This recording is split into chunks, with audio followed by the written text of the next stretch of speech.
Почитувани гледачи, се враќаме назад во отворено студио 1 на 1 ТВ, како што најавивме во првиот блок. Во овој блок разговараме на една доста актуелна тема на која што многу малку медиуми ја обрнуваат внимание, а тоа е дека гори трската на Охридското езеро и дали на повидок е природна катастрофа. Токму на оваа тема разговараме со Рената Кјуштеревска од Институтот за биологија. Рената, добре дојде во отворено студио 1. Добре ве најдов и благодарам на поканата.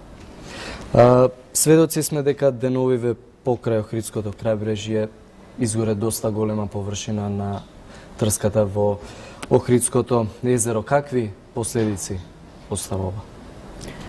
Големи последици, бидејќи ова горење на трската не е само сега, се алармираше од повеќе медиуми можеби во минатава недела, меѓутоа уништување на трската се случува интензивно последниве години. Последици остава од причини што се уништува живеалиште на безрабетници, на риби, на водени птици кои што тука живеат, се заштитуваат од предаторите.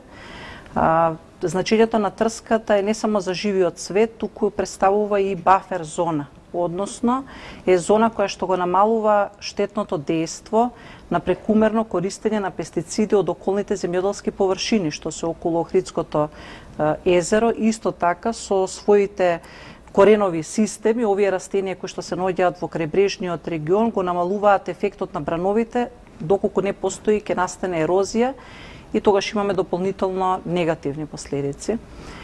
Сега би сакала да укажам, значи трска имаме околу и други езера и други водени живеалишта, меѓутоа станува збор за крајбрежен регион на Охридското езеро, кое што не е било кое езеро, туку тоа е едно од најстарите езера во светот, најдлабоко на Балканскиот полуостров и е од големо значење, со огромна биолошка разновидност, со ендемични видови, кои што доколку го немаат тоа живеалиште, место каде што ќе се размножуваат, ќе исчезнат некои од нив. Последиците може да бидат неповратни. Да, тоа ми беше следното прашање, дали со нивното уништување ќе се уништи и живеалиштето за овие ендемски видови кои што ги има само во Охридското езеро и евентуално која би била штетата после тоа?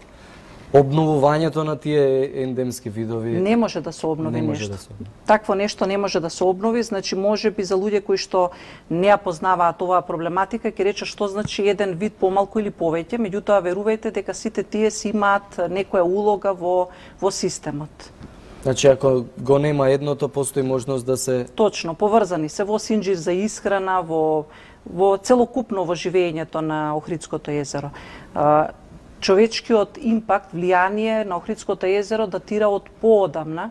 Значи најголемото штетно влијание можеби е во 80-тите години, кога се направени големи хотелски комплекси, за потоа да проложи со можеби помал интензитет. Сега она што се случува, пожарите се на потегот помеѓу калишта и помеѓу подмолје во Струшкиот регион, на место каде што некогаш на голема површина се наоѓало струшкото блато. Значи, блатата, овие влажни станишта, според Рамсарска конвенција, се од големо значење за живиот свет, а тука спаѓа и човекот. И ве споменавте дека ова е долгогодишен проблем кој што се провлекува. Сега, очигледно е дека и институциите потврлија. Дали може би имате помош од невладини организации или други здруженија? Па ете, исто како и вие, и јас следам што се случува и можам да забележам дека луѓе не инспектори по животна средина, туку екологисти, луѓе, љубители на природата повеќе реагираат отколку некој кој што можеби треба да си ја врши таа функција. Значи ние со законски е добро регулирано како треба да се однесуваме со Охридското езеро, со тој појас на трска, со мониторирање, меѓутоа истото не се имплементира на терен, значи не се реагира соодветно. Сега посебно во ваков период кога интензивно се пали, значи го споменав тој потек до Подмолје, меѓутоа вчера еве добивме информации, мислам дека се точни, дека исто така Андон Дуков кон Охрид е запалена трската. Не е сега период кога тоа може да биде природно предизвикан пожар, туку тоа е од човечки фактор, која е причината треба да се испита и веднаш истото да се спречи.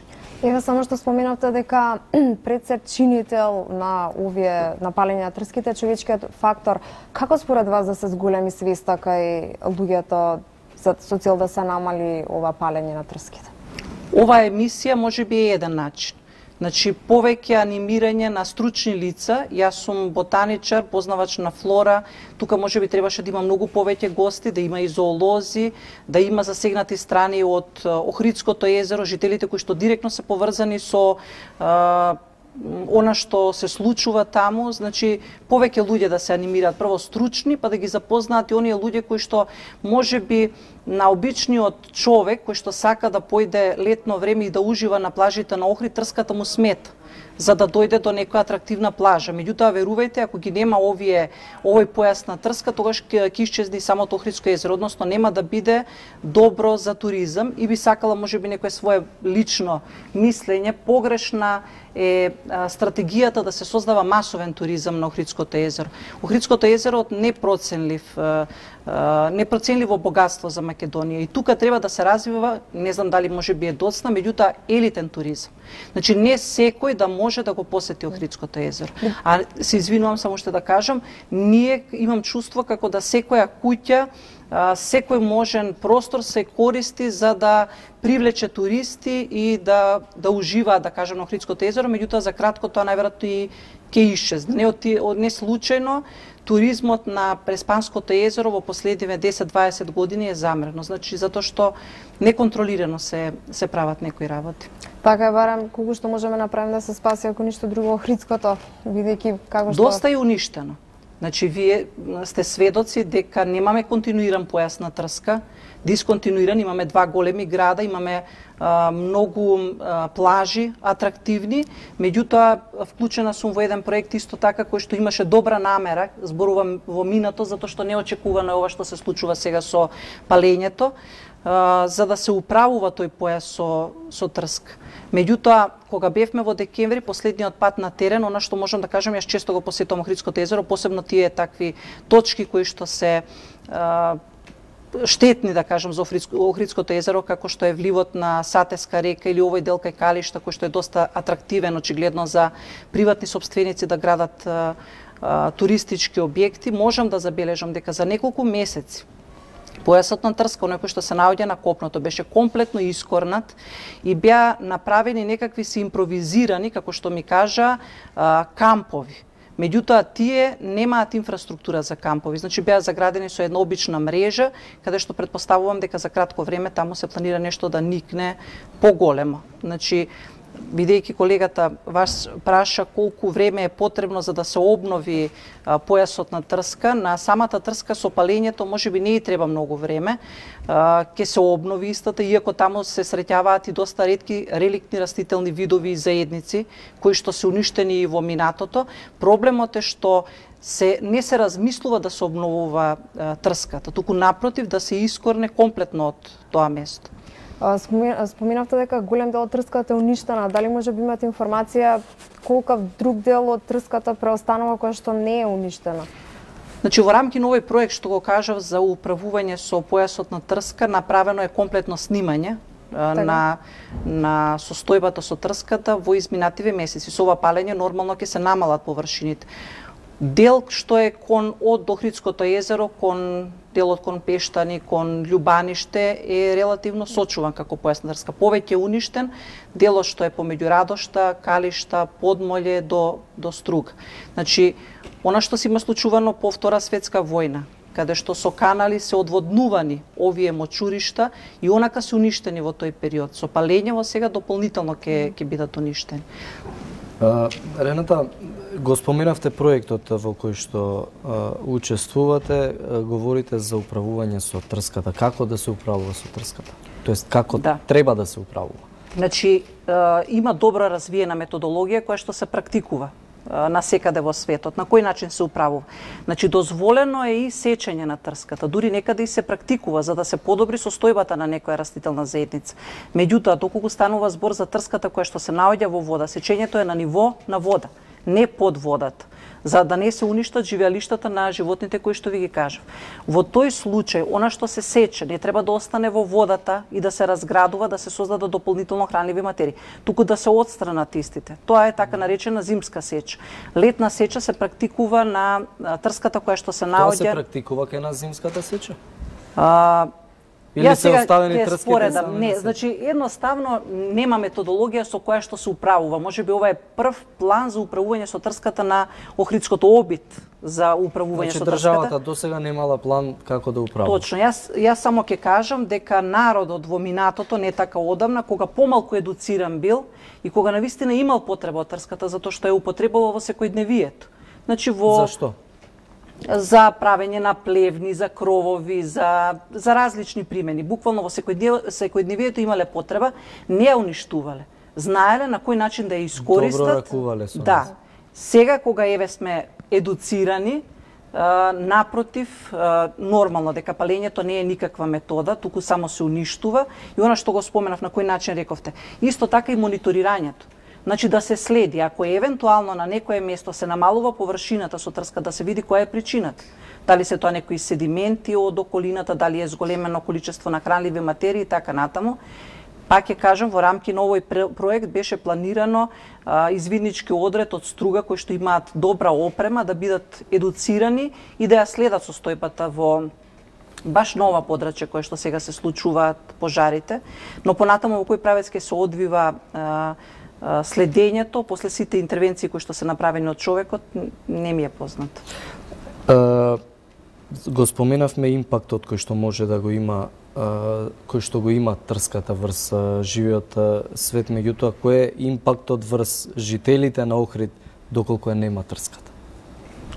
Кои се последиците? Кажав, значи кога ќе се наруши природниот систем, дали животински или растителен кој што се наоѓа, значи прво со отстранување на трската ќе настане ерозија, ќе влезат повеќе седименти од околните места. Земјоделските површини сега се помали во однос на тоа што биле претходно, меѓутоа повторно сето она што треба да се задржи во појасот на трска сега би одело директно во езерото. Значи штетите ние сега во ред ова што се алармира и мило ми е што еве вака ме викнавте да предизвикаме дебата, размислување од некои луѓе, реакции, меѓутоа најверојатно го имате посетено потегот помеѓу Струга и Калишта, каде што на пример е направено шеталиште. И тоа шеталиште можеби, пак ќе кажам, за обичниот народ, за туристите е атрактивно да шетаат покрај езерото, меѓутоа тука е нарушен природниот континуитет на трската. Со таа бетонска стаза, на некој начин ефектот кој што треба да го има трската е во голема мера намален. Да. Значи се превземаат, морам да кажам, се превземаат различни активности без да се консултираат лица кои што можат да укажат на негативните ефекти, последици кои што би се... Токму тоа сакав да ја прашам, дали државата ве консултира вас, вие експерти кои што сте од оваа област, кои што ја разбирате оваа проблематика?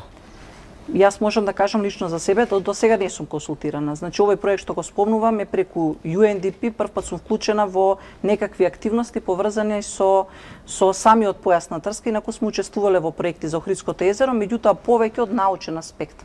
Колку ендемични видови има, што значи тоа во однос на останати екосистеми, во по-ново време исто така тенденција за прогласување на Охридското езеро како заштитено подрачје на Натура 2000, значи повеќе од стручен аспект вклучени во различни активности. Вака апликативно, каде што можеме да дадеме свое мислење, на кој начин да се заштити, до сега не сме биле консултирани. Во однос на тоа, Ева, ќе дадете ли вие некој апел до граѓаните, до сите кои што не гледаат, што да се направи за понатаму да се сочува трската крај Охридското езеро?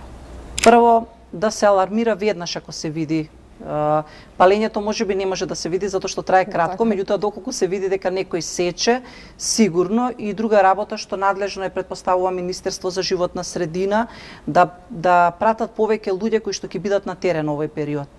Затоа што се случува во изминативе десетина дена, повеќе инспектори треба за животна средина да има. Видовме дека, барем јас прочитав, дека несоодветно се реагирало од луѓе кои што се на таа функција. Значи не треба да чекаат дојава од некого, едноставно кога знаат колку е треба да ја следат ситуацијата. Така е, денеска и министерот за внатрешни работи Оливер Спасовски изјави дека поднесена е кривична пријава токму против инспектор во Министерството за животна средина и просторно планирање, бидејќи како што вели не ги констатирал фактите дека има палење и уништување трска и узурпација токму на овој дел од езерото. Рената, би сакал да те прашам дали, бидејќи Охрид под заштита на ЮНЕСКО, дали со овие потези, ова палење на трската може да се доведе под знак прашалник и Сигурно, заштитата на Охридското езеро и градот во УНЕСКО? Пред неколку години, тоа скоро, пред 2-3 години, значи ЮНЕСКО реагираше. Бидејќи веќе еднашка ставено беше во опасност токму поради оние објекти кои што беа најавувани дека ќе се градат. Значи беше реагирано дека несоодветно се постапува со едно такво богатство, културно и природно, светско богатство, поради кои причини е заштитено и ставено под ЮНЕСКО, и од тие причини во 2018 година, колку што ми е познато, изготвен е подзакон за заштита на Охридското езеро, а со тоа и на појасот на Трска. Би требало веќе тоа да е во функција. Како што веќе споменав, ние закони имаме, но за жал не ги спроведуваме на терен. Да. Ги споменавте и Преспанското и Доранското езеро. Еве ние се осврнавме главно на Охрид, бидејќи таму сега се случувањата. Трската во Преспанското и Доранското, во каква состојба? Па таму, за сметка на тоа што не е сега туристички атрактивно на Преспанското езеро, состојбата со Трската е многу подобра. Колку е значајна Трската, можам само да напоменам за луѓе кои што им е познато, например Езерани е место каде што има многу ретки видови на птици. И тие дел од својот животен век поминуваат токму во тој појас на Трска. Рената, ви благодариме за гостувањето. Се надеваме дека и граѓаните и институциите ќе го послушаат вашиот апел и ќе се стави крај на ова уништување на Трската, која што очигледно е многу битна за биодиверзитетот во Охридското езеро. Благодариме што за гостувањето. Почитувани гледачи, вие останете на програмата на 1 ТВ. По кратка пауза се враќаме со анализа на вестите од светот со колегата Тејана Андоновиќ.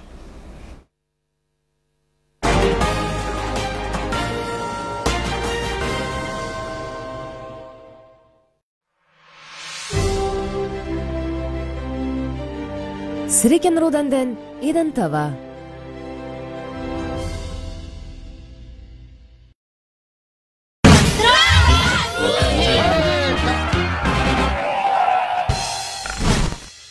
Во денешното шоу ќе гледате. Првиот настап на јавна сцена сум го имала уште во предшколска возраст. Во градинка? Да. И тоа се уште ја памтам песната Тин Тин Тара, најдов песна стара. Секогаш се трудам да бидам на висина на задачата, бидејќи тоа се моменти кои се паметни. И многу е битно си прв кога ќе направиш такво нешто, за да може да ти одат работите понагорна линија, за да може да те препознаваат во однос на сите оние други останати. Гласовите на албанците важни за Пендаровски и за Силјановска. Колку и како река ќе ги придобие и македонските избирачи? Дали ќе има ефект првата мултиетничка коалиција на Ахмети Изаев? Одговори ќе побараме од професор Мирјана Малеска. Вечерва во 19 часот и 15 минути. Оваа сабота во 21 часот не пропуштете репризно да го погледнете свеченото доделување на Story Awards наградите. Најинтересните моменти од црвениот тепих, добитниците на наградите, феноменалните настапи и звездите на вечерта. Сабота, 21 часот. Story Awards. За предизвиците со кои се соочуваат нашите репрезентации, клубови и спортски работници. За успесите, за поразите, за проблемите, но и за рекордите. Повеќе теми во 1 час. Анализираме, најавуваме и представуваме. Неделен сублимат на настаните од меѓународниот спорт. За најверните и најупорни гледачи, награди од нашите спонзори. Секој петок на 1 ТВ од 21 часот. Гледајте Спорт 1.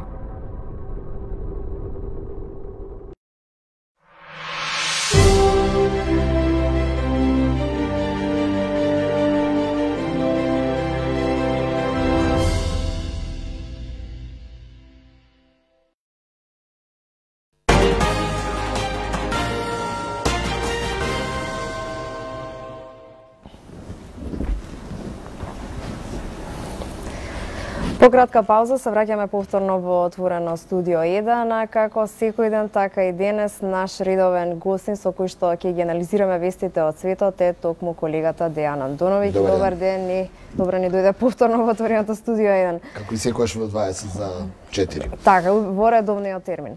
Вака, јас би почнала во однос на Русија, Америка, односно Русија ги обелодени американските планови за воена интервенција во Венецуела, откако Вашингтон побара Москва да ги повлече своите војници од Каракас. Значи, во состојбата околу Венецуела и околу плановите и најавите на Соединетите Американски држави да гурнат тамошниот претседател Николас Мадуро, социјалистичкиот претседател, и на некој начин да го инфилтрират и да го стават на власт Хуан Гуидо, кој нели се само прогласи за претседател на Венецуела. Едно од мерките кои Русија и Америка започна изминативе денови е првин Русија испрати околу 100 специјални војници, односно војници од така наречената Вагнер група и околу 35 тони воена опрема во Венецуела во обид нели да ги заштити своите интереси и пред се актуелниот претседател Мадуро. Како контрамерка на тоа, Соединетите Американски држави започнаа со плановите за евентуална воена интервенција. Ова го обелодени денеска Москва, таа го обвини Вашингтон дека САД веќе договориле кои се плановите и како ќе изведе таа воена интервенција. Според обвинувањата на Вашингтон, односно според обвинувањата на Москва, Вашингтон веќе договорил со холандската влада тамошниот остров Курасао, кој е на некој начин под холандска владение, бидејќи Холандија во изминатиот период била колонијална држава, па Курасао остана под холандско владение. Курасао се наоѓа во близина на Венецуела, на источниот месечини брег, и тој остров би требало, според обвинувањата на Русија, да биде искористен од американските трупи кои таму би стационирале, бидејќи има аеродром, би стационирале воена опрема, авиони и би стационирале војска од каде што би била нападната Венецуела. Овие планови се пред се поради одбивањето на Колумбија и Бразил да ја дадат својата територија за евентуален копнен напад врз Венецуела. Ке повторам, Москва го обвини Вашингтон дека тоа е тајниот план и дека Соединетите Американски држави веќе на големо стационираат специјални единици и воено воздухопловство, а овие обвинувања кон Вашингтон доаѓаат како резултат на оние претходните обвинувања кога Вашингтон ги обвини русите дека стационирале воена опрема и трупи, па дури вчера претседателот Доналд Трамп побара јавно од Владимир Путин да ја повлече војската од Венецуела и да не прави тотален хаос во Венецуела, бидејќи таму се подготвува очигледно некаква војна. Она што уште сакам да го додадам е обвинувањето на Русија дека Соединетите Американски држави направиле и договор на една источноевропска држава да им продаде оружје на бунтовниците, односно на опозицијата во Венецуела. Таа источноевропска држава е Украина, и Украина бидејќи има нели технологија од поранешниот Советски сојуз и компанијата се вика, ми се чини, Антонов, да уфрли источноевропско оружје кое бунтовниците, односно опозицијата би го користело за тие евентуални напади, па би било обелоденато дека Русија упикала оружје и тоа би било причина за една воена интервенција. Тоа се обвинувањата на Русија. Од друга страна, ќе потсетам дека Доналд Трамп вчера побара од Путин да ги повлече трупите, но Венецуела излезе денеска со една информација, односно со демант, велејќи дека трупите на руските трупи во Венецуела не се да го заштитат Мадуро, туку дека се работи за воено-техничка соработка меѓу двете држави, која е традиционална и која тие 100 војници имаат за задача да ја обучуваат венецуелската војска. Ќе останеме на тема Соединетите Американски држави и Русија, Венецуела не е единствената држава каде што тие ги кршат копјата. Последните информации говорат дека 14 земји предводени од Русија упатуваат сериозни обвинувања кон официјален Вашингтон за признавање на израелскиот суверенитет врз Голанската висорамнина.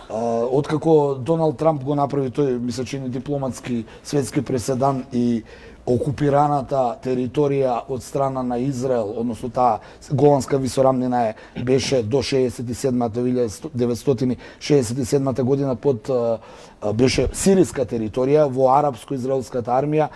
Израелците ја освоија таа територија и од тогаш според повелбите на Обединетите нации, заклучно до денешниот ден, таа се смета за окупирана територија и Обединетите нации со резолуција гарантираат дека таа ќе остане така, дека нема да може никој да ја приспои додека не се решат тие меѓународно правни спорови што ги имаат по светските судови. Доналд Трамп во пресрет на својата председателска кариера, најверојатно инспириран за поддршка од еврејското лоби, му даде пас на Израел, велејќи дека Соединетите Американски држави го признаваат израелскиот суверенитет врз Голанската висорамнина. Автоматски после тоа огромен број на земји партнери на САД го признаа суверенитетот, како што и за сите работи во светот, но во Советот за безбедност на Обединетите нации синоќа по нивно време се одржа седница каде што 14 држави предводени од САД го оспорија тој суверенитет. Од Русија. Русија ја предводи, да, но тука и Кина, и она што е интересно од европските земји се Германија и Франција. Тие појаки овака држави се противат на Трамповата одлука да му даде суверенитет на Израел на Голанската висорамнина, бидејќи се свесни и се стравува дека доколку тоа се случи официјално, може да биде иницирана нова израелско-арапска војна. Ке повторам дека до сега имаше 4 израелско-арапски војни. Израелската држава, односно еврејската држава, водеше војна со Јордан од една страна против Јордан, Либан, Сирија и Ирак, околу оној и Египет, се извинувам, околу Голанската висорамнина и околу Синејскиот полуостров. Во двата случаи еврејската држава победи војнички, но не успеа дипломатски да оствари суверенитет. Оттаму, со евентуалното давање на Голанската висорамнина на сувереност во еврејската држава, може да дојде до нови конфликти, а знаеме дека во тој дел таму Сирија се уште не е смирена, не е смирен ни Ирак, па може да дојде до нова конфронтација помеѓу евреите и арапите, што може да предизвика нова блискоисточна бомба, што не му одговара на никој. Од друга страна, Трамп најави дека ќе ги повлекува трупите од Ирак и од пред се Сирија, но заклучно со денешниот ден тој не ги повлеча тие трупи, што само остава простор дека можеби утре русите ќе стават трупи, па некако ја спомнавме Венецуела у целата приказна. Тука е Блискиот исток, може да дојде до малце глобални потези на некакви воени судири. Се разбира, големите сили можеби нема директно да влезат у конфронтација, но овие помалите може да ги поттикнат помалите. Ќе ги поттикнат и ќе ги поддржуваат помалите и може да до нови регионални војни. Се разбира, кога е војна се губат човечки животи, што не е добро. Апсолутно. Сега Соединетите Американски држави, Венецуела, Русија ќе ги оставиме малце зад нас. Се селиме тука на наше тло, односно на Балканот, каде што ќе анализираме поконкретно еве кои се најновите информации поврзани со Албанија, односно албанската опозиција понатаму протестира пред парламентот. Демократската партија на Луизин Баша, значи опозиционата демократска партија, и денеска организираше огромни протести пред албанскиот парламент во Тирана. Тие не се први, тие траат веќе 3 или 4 недели и имаат елементи на насилство, бидејќи има огромен број на демонстранти кои се околу парламентот и кои на многу пати до сега, освен што се судрија со албанската полиција, нели, за да не влезат, беа малку и насилни. Нивна цел е додека трае седницата на албанскиот парламент и е насилно да влезат натре, бидејќи ја обвинуваат актуелната власт на Еди Рама, на социјалистичката власт на Еди Рама, дека е корумпирана, дека не дозволува избори да се направат, дека прави репресија, дека не е проевропска. Така да Албанија е некако жариште на демонстрации и сакале да признаеме или не, повржано е со истите демонстрации и во Белград кои се одвиваат и во Подгорица во Црна Гора. Она што можеби ќе биде пикот на сите овие протести, албански е најавениот голем протест на албанската опозиција за 13 април. Зошто го велам тоа? Бидејќи за 13 април големи протести и централни протести се најавени и од опозицијата во Белград, па се чини дека можеби тие се и поврзани со цел да се урне актуелната власт на Еди Рама во Тирана и актуелната власт на Вучич, и да подсетам дека ако се сменат тие две власти, а ако земеме предвид дека Тирана и Белград имаат дипломатски спорови, да не кажам и малце воени спорови околу Косово и останатите региони, само укажува дека нешто се менува и на Балканот, не само во светот, па ќе видиме. Она што е последно е дека протестите се уште траат, она што беше последно изминативе денови дека Еди Рама имал срцеви проблеми, па не се наоѓа во Тирана, туку на лекување, ми се чини во Белгија, така да само укажува дека нешто се подготвува, па ќе видиме што ќе се случува и како ќе се случува. Не е случајно дека двата централни митинзи одделно, значи на албанската опозиција во Тирана и на српската опозиција во Белград се закажани токму за 13 април.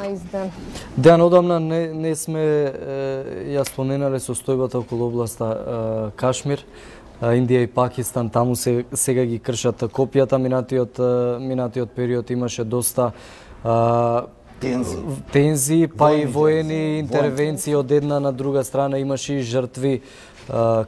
Како е сега? Идентично како и еврејско-арапскиот судир кој имаше 4 војни судири изминативе 60 години, тоа го имат и Индија и Пакистан. Нивната историја е јасна, зошто и како имаат конфликт, имаат околу Кашмир. Изминатиот период како повторно да се разбудија страстите помеѓу овие две огромни држави, би рекол, бидејќи ќе подсетам, Индија има 1 милијарда, Пакистан има 250 милиони жители, двете држави се нуклеарни сили, значи можат у даден момент да испорачат нуклеарен напад, што може да предизвика светски последици. Изминатиот период Индија го обвини Пакистан дека тамошните милитанти, исламски милитанти влегуваат на индиска територија и прават терористички напади.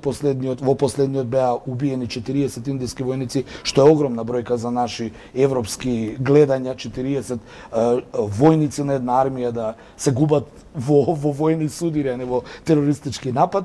Изминатиот период тие имаа некои престрелки меѓу себе, веројатно меѓународната дипломатија малку ги смири. Ќе подсетам дека Пакистан е под влијание на Кина, но и Соединетите Американски држави, дека Индија е под влијание на Русија, така да веројатно тие големите малку ги смируваат. Она што е последно дека таму сега за сега е мирно, но интересна информација излезе вчера дека Индија успела да направи антисателитски ракети. Што значи тоа? Дека има оружје со кое може да урива сателити од земјата во даден момент, доколку има сателит кој ги шпионира или наведува некакви воени напади, и ја прави Индија 4-та сила во свет по тоа, ако се земе во предвид дека такви ракети имаат само, се извинувам, 3-та сила. Такви ракети во светот имаат Соединетите Американски држави и Русија, Индија е 3-та. Во секој случај се чини дека Индија се вооружува, како да сака на некој начин конечно се реши тој проблем околу Кашмир, а тој проблем околу Кашмир ќе се реши само со воена интервенција. Но ќе подсетам, 900 милиони, односно милиарда жители од една страна и 250 милиони од друга страна, доколку дојат до воен судир, а се нуклеарни сили може да направат сериозна војна. Дејан, ти благодариме за сериозна анализа на вестите од светот. Така е, дуга време ние да се одјавиме, односно се гледаме повторно во 17 часот, повторно со интересна тема, а во продолжение следуваат вестите со колешката Христина Атовска.